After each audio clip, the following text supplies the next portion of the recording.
Let me show you what $1 million worth of dirt looks like. This is a composition of sand and silt and whatever have you, but it's just the right amount for cushion.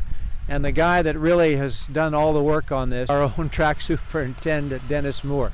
Dennis, you did a great job. Well, thanks, Joe. After that introduction, we need to talk about a raise, but that'll come later. We'll work on that. So what we did when I first got down here, we took a look at the track and we removed all the material, which is about 35,000 tons of material, and got it off, and then started inspecting the base, and we've seen that there was definitely some things that needed to be repaired, and so we did that, and we put everything on a GPS grading system to where we knew that the grades would be consistent and uniform, because just like anything, your house or whatever, you have to have a good foundation.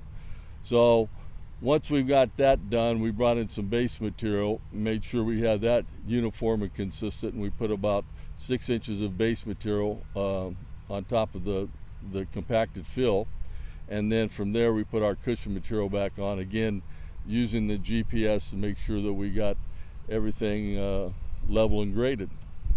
Once we got done with that, we started working the track and blending it and mixing it in and grading it ourselves and getting the blend that we wanted and the amount of water that we wanted into the track. I think and the end result is an incredibly safe racetrack. We even rebanked the turns a little bit to give some more less lateral load on a horse's legs with that. Yeah, that's right. We increased the banking to 5%. When we got here and shot the grades, it was supposed to be 4, but it actually was a little less than that. It was more like 3.5. So we raised everything up to 5% on both tracks. And the other important thing is that that's consistent with both Santa Anita and La Salle as far as the banking. And to have the uniformity among the 3 tracks is really, really important. The material between Santa Anita and Del Mar is basically the same material. There's some difference, obviously, because we're down here on the coast and Santa Anita's not. So that causes a little bit difference in the material. And to get Mick involved from an engineering standpoint, and Mick has come up with some testing protocols that we now do every year. We use a mechanical hoof on the track, and that gives us our compaction and our shear strength to find out where we want to be. And then we also do a ground penetrating radar. Mick tells me, and his people tell me this year in and year out, that Santa Anita, Del Mar and Santa Anita both have the most consistent tracks probably in the country. And the way we do that is at both tracks, we come back here at Del Mar, we come in about April or May in between the show horses, and we get all our heavy grading and things done then and add some sand and everything.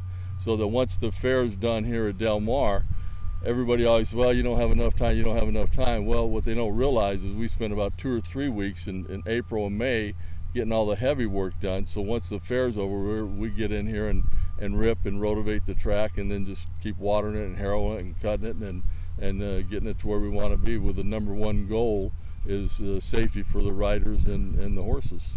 And I think we've certainly proven that since that work has been done. We've been the safest track, number 1 in the country for safety, and I think it's in large part to you and your crew for the amazing job they've done. And I'm telling you, folks, we'll go to no end. We'll spend as much money as we have to for the safety of these animals. And the track was our first step. Our next step, of course, was keeping an eye on these horses, and to that we're going to go talk to some veterinarians and give you some idea of the scrutiny all these horses are under.